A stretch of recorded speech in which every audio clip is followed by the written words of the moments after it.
texto da Bíblia para lhe dizer algo interessante. Números 6, 22 a 27. Diz assim, você pode olhar para a tela que está na tela aqui, fica mais fácil de você visualizar. E falou o Senhor a Moisés dizendo, fala a Arão e a seus filhos, dizendo, assim abençoareis os filhos de Israel, dizendo, abençoareis a quem? Olhando para nós hoje, dizendo o quê? Abençoaremos a igreja, o meu povo, o chamado povo de Deus. O Senhor, considere isso na sua vida agora. O Senhor te abençoe e te guarde. O Senhor faça resplandecer o seu rosto sobre ti e tenha misericórdia de ti. O Senhor sobre ti levante o seu rosto e te dê a paz. Assim porão o meu nome sobre os filhos de Israel, sobre a igreja, e eu os abençoarei. Antes de você sentar, eu quero dizer, assim abençoareis, ou seja, esse é um decreto, diga, é um decreto, a favor da minha vida. Eu tenho essa disponibilidade diante de mim, quando Deus disse, faça isso para que o meu povo seja abençoado. Então você está debaixo de um decreto espiritual, através do qual somos chamados a sermos abençoados pelo Senhor. É como diz lá em Efésios 1, com toda a sorte de bênçãos espirituais em Cristo Jesus, nas regiões do que? Celestiais. Pode sentar agora em nome de Jesus. Querido Deus, queridos, plural, Deus se manifestou a Moisés de forma tremenda, privilegiando de maneira muito especial. Eu quero dizer algo para que nós entendamos, é que o propósito de Deus para conosco sempre foi e sempre será um propósito de bem. A própria palavra no livro de Jeremias esclarece isso, mostra isso, mas é importante que eu tenha uma consciência. O propósito de Deus para com a minha vida sempre é um propósito de bem. Agora, certas peculiaridades ou particularidades que eu possa conseguir no meu relacionamento com Deus, advém de quê? Do meu relacionamento com Deus. De eu aprofundar esse relacionamento. Deus, um Deus santo, aonde eu posso chegar diante dele com o mesmo Espírito que brota dentro do entendimento, o Espírito de santidade norteando a minha vida. Então a minha intimidade com Deus se qualifica à proporção que eu busco, não uma condição igualitária que seria impossível, mas entender que para chegar diante de um Deus santo, é preciso ser com santidade de vida. Amém, queridos? Então veja bem, olha o que aconteceu com Moisés. Êxodo 33, 17 a 23. Olha o que aconteceu. Então disse o Senhor a Moisés, farei também isto que tens dito, porquanto achar-te graça aos meus olhos e te conheço por nome. Então ele diz, rogo-te que me mostres a tua glória.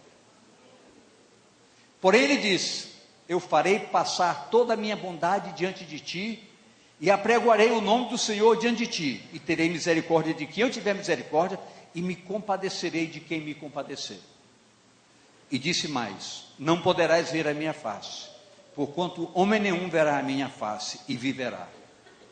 Disse mais o Senhor, eis aqui um lugar junto a mim, ali te porás sobre a penha, e acontecerá que, quando a minha glória passar, te porei numa fenda da penha, e te cobrirei com a minha mão, até que eu haja passado. E havendo eu tirado a minha mão, me verás pelas costas. Mas a minha face não se verá. Querido, não viu a face, mas pôde ver o Senhor pelas costas. Então foi um privilégio muito singular na vida de Moisés. E eu quero dizer para todos nós, que nós podemos, através das nossas buscas, temos experiências peculiares com Deus, intimidade profundas com Deus, que nós não podemos nem, como disse Paulo, eu conheço um homem que foi arrebatado ao terceiro céu, e viu coisas que não são lícitas contar. O que é que vai acontecer? Certas experiências nossas com Deus serão tão profundas, se eu for contar você não acredita. Então Paulo diz, eu prefiro não contar, porque são coisas muito particulares. E uma igreja não pode ficar sem experiência com Deus. Eu queria que você olhasse para você mesmo e dissesse: eu não posso viver sem experiências peculiares com Deus. Amém? Só uma pequena pinceladinha. Uma das vezes que eu estive no Egito, fazendo a rota dos hebreus pelo Egito, teve uma dessas vezes, eu falei, eu já tive 10 vezes. Uma dessas vezes, eu me senti, naquele momento, eu entrei num êxtase tão forte, que eu me senti como se eu estivesse caminhando no meio do povo. Agora, são experiências que eu estou só citando, porque são experiências minhas. Mas é difícil você entender como é que se pode chegar a esse ponto. Foi um momento especial. Não sei se vai se repetir, mas foi um momento muito especial. Mas eu digo uma coisa: quando se busca com sinceridade um propósito diante de Deus, na Bíblia Sagrada está dizendo, Deus contempla propósitos. Tu, Senhor, conservarás em perfeita paz aquele que confia em Ti. Ele espera em Ti, tem propósitos para contigo. É interessante, diante de tal experiência, Moisés poderia dizer, de hoje em diante eu sou um homem infalível, porque eu vi Deus, ainda que seja por trás. Mas Moisés continuou sendo um homem sujeito às mesmas fraquezas. Não percamos o foco. Ainda que capazes de falhas, todos nós, uma coisa é importante: nós nunca podemos perder o rumo.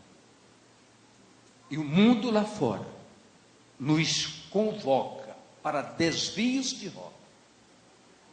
Não podemos desviar de rota. A palavra é muito clara, é muito objetiva.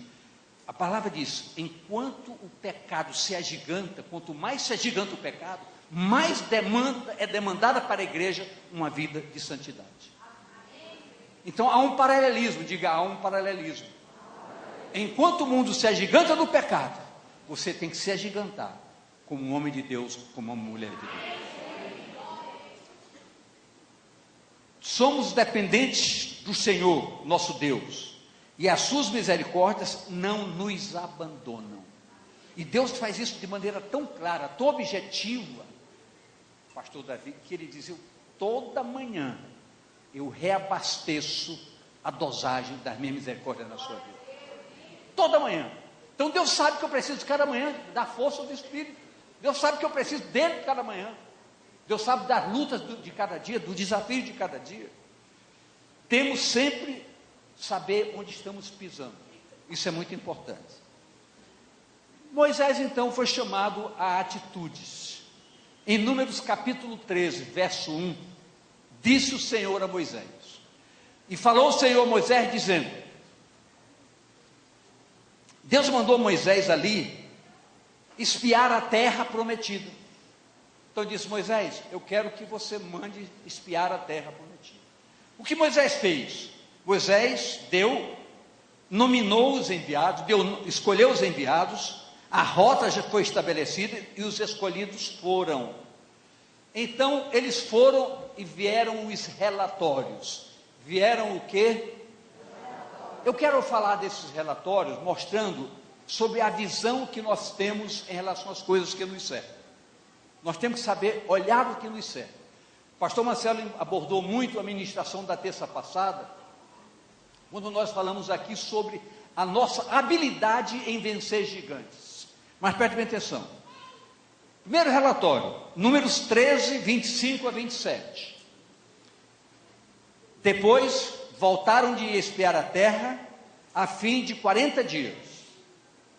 E caminharam e vieram a Moisés e Arão e a toda a congregação dos filhos de Israel no deserto de Parã, a Cádiz, e tornando dela-lhe conta a eles e a toda a congregação, e mostraram-lhe o fruto da terra. E contaram-lhe e disseram: fomos à terra a que nos enviastes, e verdadeiramente mana leite e mel, e este é o fruto. Então a primeira informação foi dentro daquilo que Deus estabeleceu. Eu vou lhe mandar ver uma terra, e essa terra que vocês vão, é uma terra que mana leite e mel, que eles viram, trouxeram provas e evidenciaram isso. Aí até aí tudo bem. Números 13, 28. O povo, porém, que habita nesta terra é poderoso, e as cidades fortes e muito grandes, E também ali vimos os filhos de Anak. A terra é um desafio. Queridos, Deus nos chama a ser santos aonde quer que nós estejamos. Se você, uma das coisas que é difícil falar, mas eu sou obrigado a falar, porque púlpito não pode ter mentiras. Universidade é um lugar que todo mundo quer ir, mas é um perigo muito grande. É um perigo, é uma armadilha muito grande. Muitas pessoas entram na faculdade, no primeiro 6 meses depois, já não vem mais para a igreja, já está com namorinho, já está com outras coisas mais. É um perigo. Então, nós somos chamados a ser santos aonde nós estejamos. No trabalho, no açougue, na venda, no comércio, no consultório, no gabinete, aonde quer que nós estejamos. Deus nos chamou para sermos santos aonde quer que nós estejamos. Então, eu sei que eles disseram, a terra é um desafio, tem tudo que Deus disse, mas é um desafio. Querido, é verdade. Só que nós temos que vencer esses desafios. Por quê? Porque a demanda que a santidade impõe sobre nossas vidas é que nós sejamos superadores dos obstáculos. Por quê? Porque quando Deus mandou Moisés espiar a terra, Deus mandou Moisés espiar a terra, que Deus disse, eu vos tirarei da escravidão no Egito e lhes conduzirei a uma terra que emana leite e mel. Então eu preciso ter em mente o quê? Se Deus me chamou, Ele vai pagar a conta. Ele vai me levar. Então nós temos que ter em mente isso. Se Deus diz que eu posso ser santo onde estiver, eu vou ser santo onde eu estiver. É um desafio para todos nós. A nossa visão foca o que nós queremos ser. E nós queremos ser o que nós entendemos que precisamos ser diante da obediência para com a palavra de Deus. A palavra de Deus é forte, é vigorosa, ela é verdadeira na nossa vida. Ela não é uma ilustração, ela é um fundamento. A palavra se cumpre radicalmente com seus propósitos. Por quê? Porque o Deus da palavra diz, minha palavra não voltará vazia, mas cumprirá o seu propósito. Ela não voltará vazia. Amém mesmo? Números 13:30. Então Caleb, quem aqui é Caleb? Ninguém? Eu sou. Então Caleb fez calar o povo perante Moisés e disse, subamos animosamente e possuamo-la em herança, porque certamente prevaleceremos contra ela. Queridos, o desafio lá fora é grande, mas é importante que nós saibamos que, como homens de Deus e mulheres de Deus, nós podemos prevalecer contra tudo que está lá fora. Podemos prevalecer. Diga, eu posso prevalecer. Diga à pessoa do seu lado, você pode. Eu profetizo na sua vida que você pode prevalecer. Você pode prevalecer. Somos valentes do nosso Deus. Olha que nos diz o Salmo 62:8. Olha o Salmo 62:8. Confiai nele, ó povo, em todos os tempos, derramai perante ele o vosso coração. Deus é o nosso refúgio, é a nossa fortaleza, é o nosso baluarte, é o nosso bem maior. Ninguém pode ser vencido quando Deus está com ele.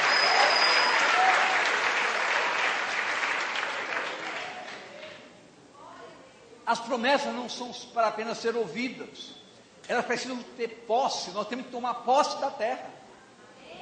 A promessa a promessa do Senhor é uma posse que nós temos que tomar, que nos apropriarmos dela. E por fim diz Números 13:31.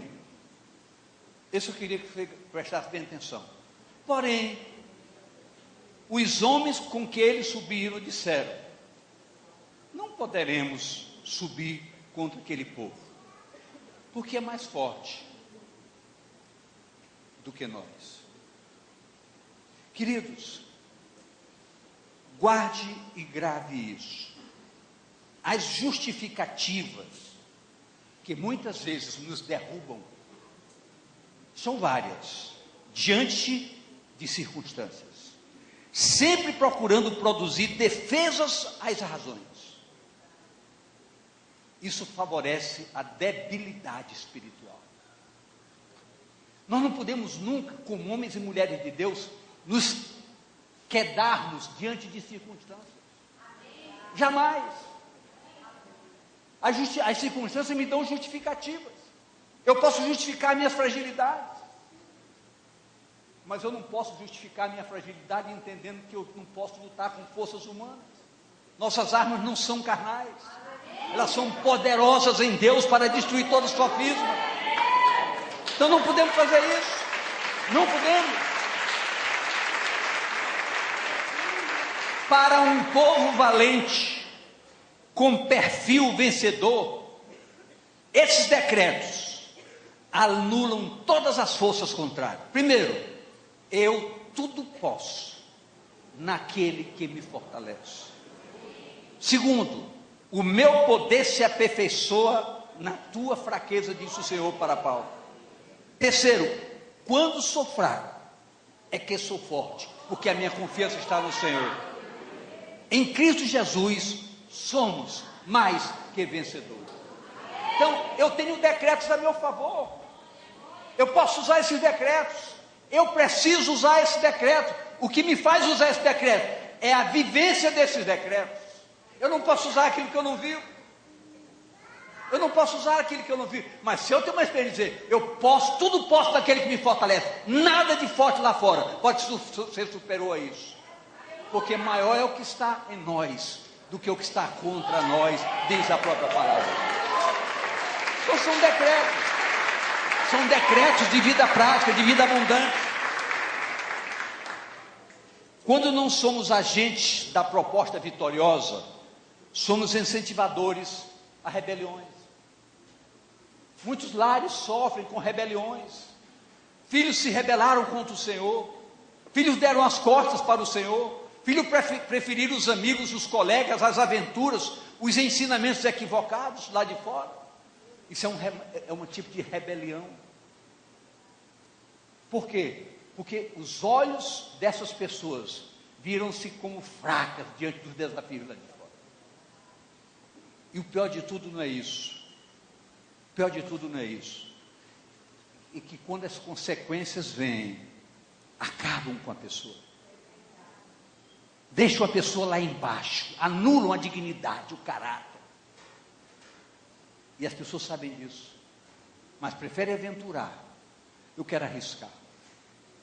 Eu quero arriscar. Vejamos isso. Preste atenção em algo que eu vou dizer para você. Números 14, 2 a 4. Todos os filhos de Israel murmuraram contra Moisés e contra Arão. E toda a congregação lhe disse: se morrêramos na terra do Egito, ou se morrêramos nesse deserto. E por que nos traz o Senhor a esta terra? Para cairmos a espada e para que nossas mulheres e nossos filhos sejam por presos? Não nos seria melhor voltarmos ao Egito? E diziam uns aos outros: levantemos um capitão e voltemos ao Egito. Queridos, prestem bem atenção. Deus não tirou o povo de Israel do Egito com uma promessa significativa: vou levar vocês à terra que mana leite e mel. Deus mostrou categoricamente que não é fácil chegar à terra, porque obstáculos havia o Mar Vermelho, havia o Jordão para ser ultrapassados, mas na força da palavra, o mar se abriu, o Rio Jordão se abriu, na força da palavra. Então é inadmissível que Deus me tenha tirado do pecado para me levar para o inferno. É inadmissível. Então eu não posso voltar para trás. O meu olhar tem que ser para frente, para cima, para uma condição especial de confiar no meu Deus de maneira irreversível. Eu tenho que pensar dessa maneira. Nós temos que pensar dessa maneira. Eu queria que você olhasse para a pessoa e dissesse: você precisa pensar dessa maneira. Nosso Deus é imbatível, nossa decisão é irreversível. Não podemos retroceder, você vai ver isso daqui a pouco.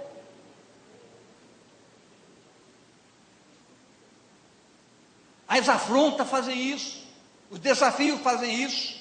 Não podemos parar em crises. Crises não podem nos prender. A crise veio para ser superada. Deus não é Deus de crise, Deus é Deus de solução, querido. Deus é Deus de resposta.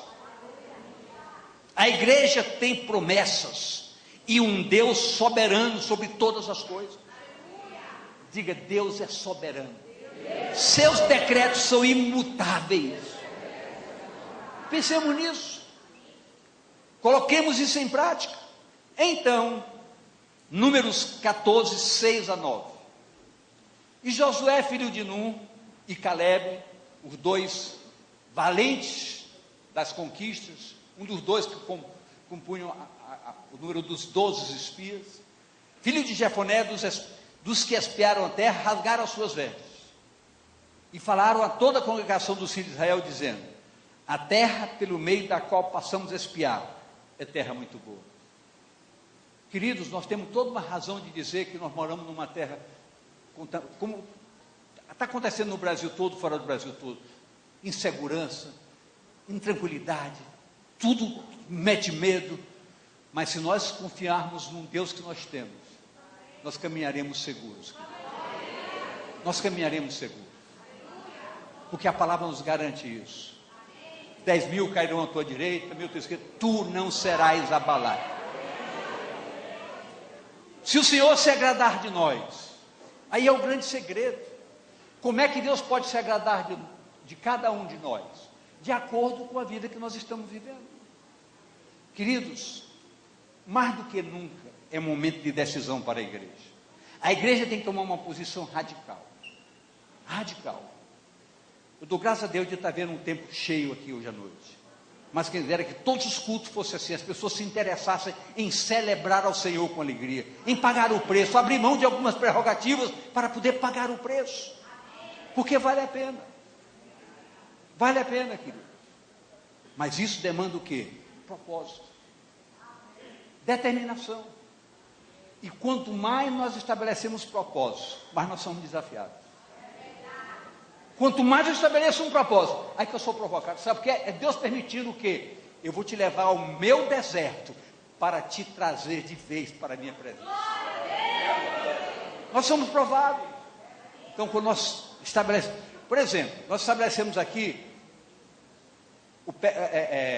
um propósito dessa igreja, uma campanha da nossa conquista. Nós fizemos uma proposta aqui que pelo menos uma vez na semana você fizesse uma consagração.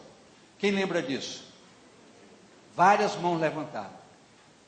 Agora vamos ser sinceros. Quem está fazendo? Quem não está fazendo? Recomece hoje. Ou comece hoje. Uma vez na semana. Tira uma manhã apenas.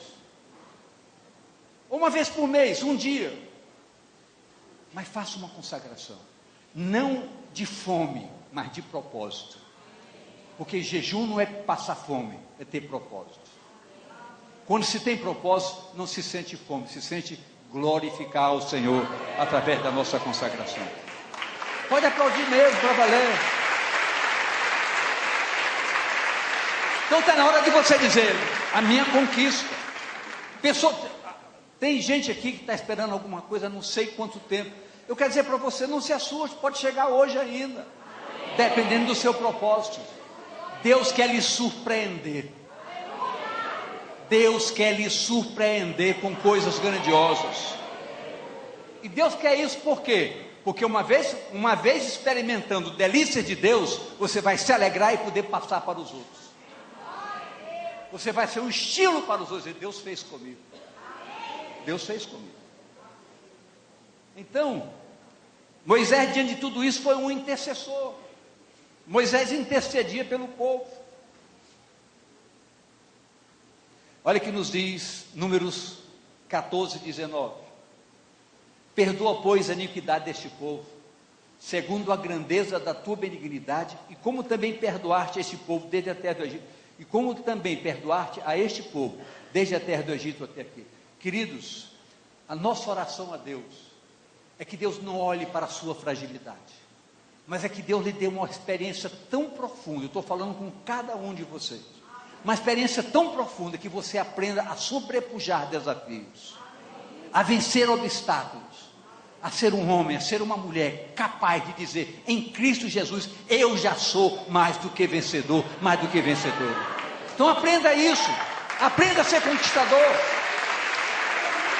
aprenda a ter ideias diferenciadas, pague o preço, pague o preço, pague o preço, seja mais presente, seja mais ativo. Ah, pastor, falam tanto em célula, ainda não pude nem participar. Queridos, procure uma célula, procure um discipulador.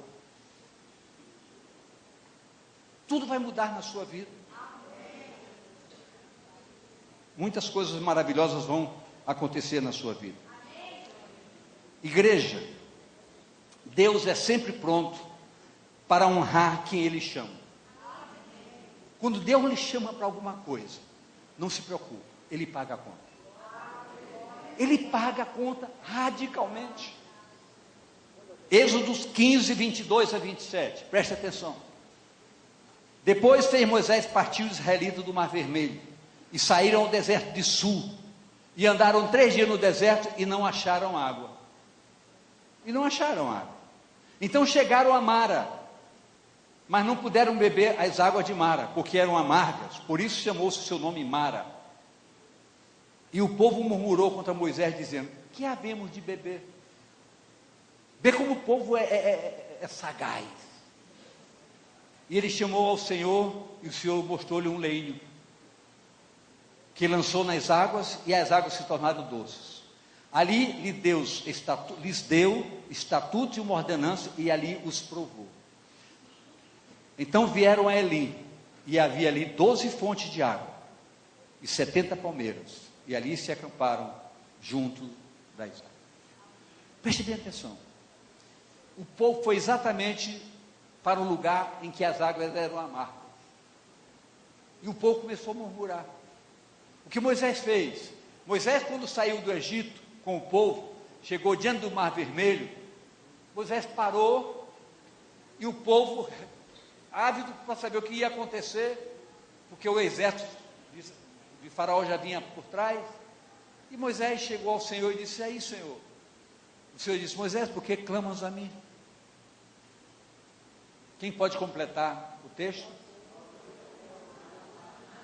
Diga ao povo que marche. Mas o que quer dizer isso? Moisés, quando eu digo uma coisa, eu cumpro. Se eu disse que eu ia tirar o povo daqui para levar para a terra, eu vou levar o povo para a terra. Nada vai impedir. Diga, eu queria que você repetisse comigo. Essa é a visão que eu preciso ter.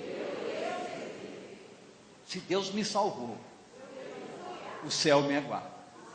E nada vai impedir de eu chegar lá. É uma promessa.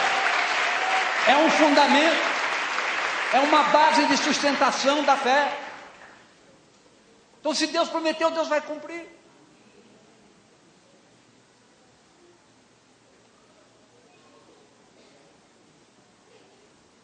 Moisés estava debaixo de pressão por parte do povo.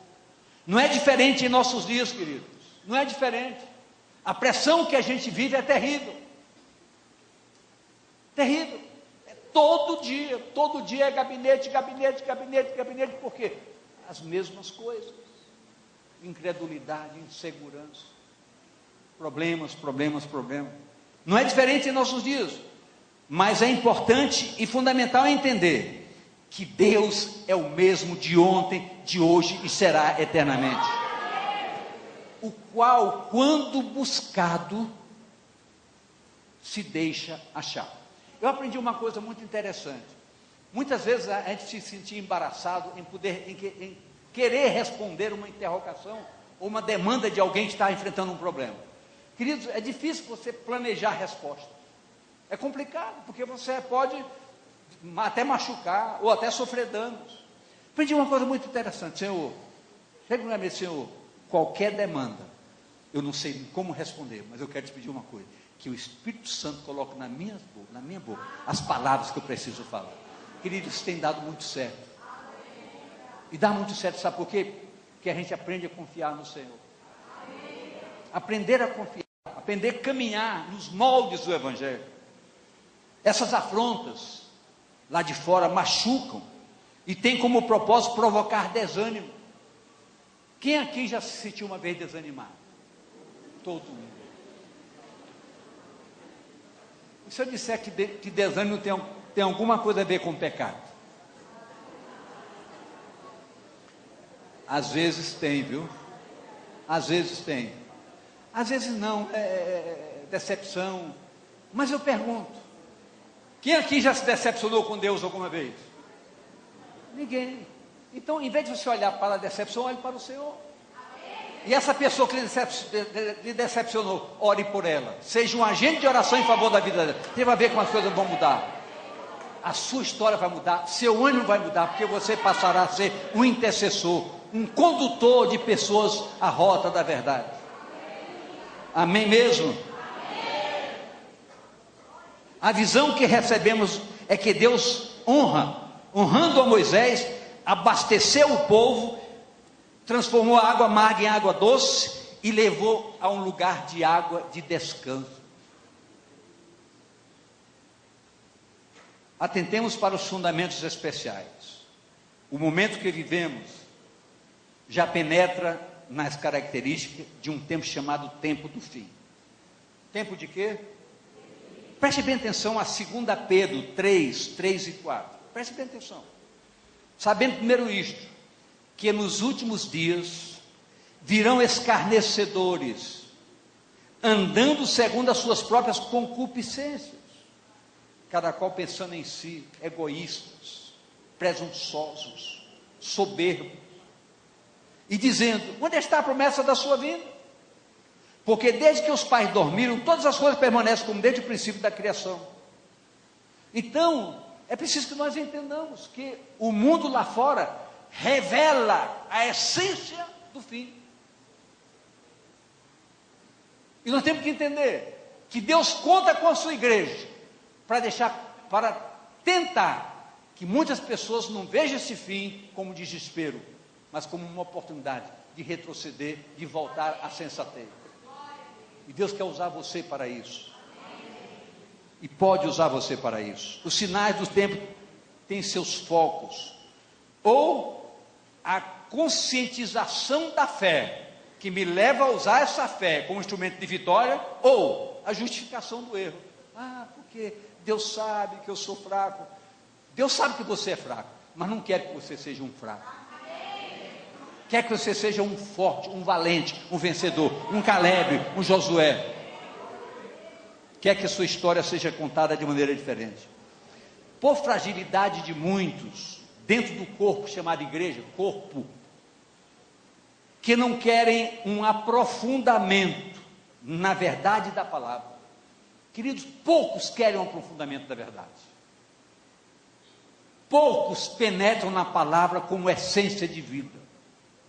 Eu quero dizer para você, olhando nos olhos, você precisa encarar a palavra como uma nutrição forte para a sua vida. Porque a palavra, quando Deus lhe disser uma coisa, vai acontecer. Pode ter certeza. Então tome posse disso. Tem pessoas que não querem aprofundamento da verdade da palavra. Para essas pessoas, acontece algo terrível, chamado operação do erro. Já pensou? Operação do erro.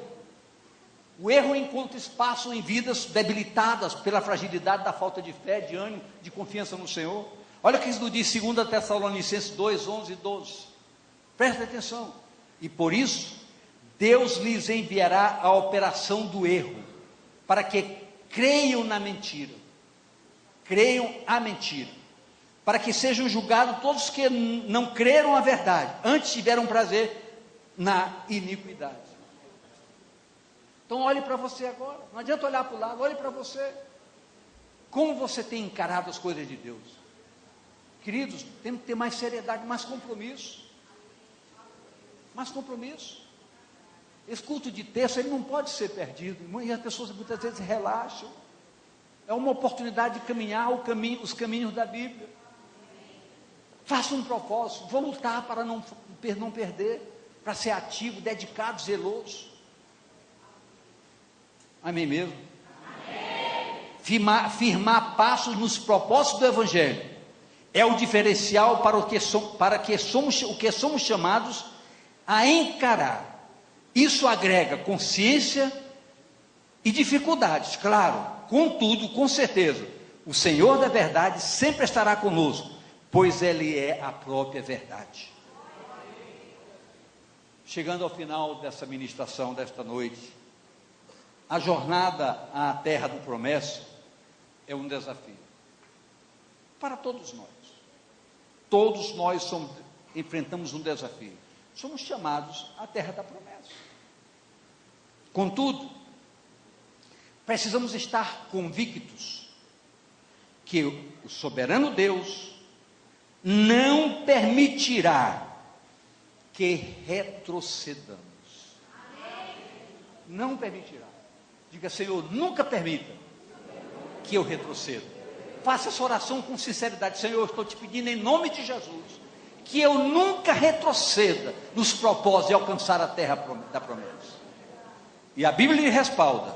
Em Hebreus 10, 37 a 39 diz: porque ainda um pouquinho de tempo, e o que há de vir virá e não tardará. Mas o justo viverá da fé. E se ele recuar, a minha alma não tem prazer nele. Agora eu quero dizer, em nome de todos nós aqui, nós, porém, não somos daqueles que se retiram para a perdição, mas daqueles que creem para a conservação da alma. Não retrocedem, mas avançam para o alvo, em nome do Senhor Jesus. E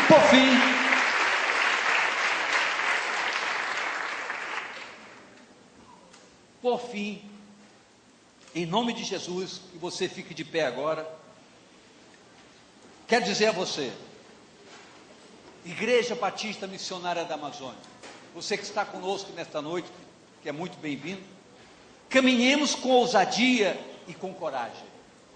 Diga a pessoa do seu lado: caminhe ousado e corajosamente. Sabe por quê? Vou ler mais um verso só. 1 Tessalonicenses 5:24. Fiel é o que vos chama, o qual também o fará. Não vá retroceder. A salvação aguarda você. Em nome de Jesus. Amém. Pode aplaudir ao Senhor.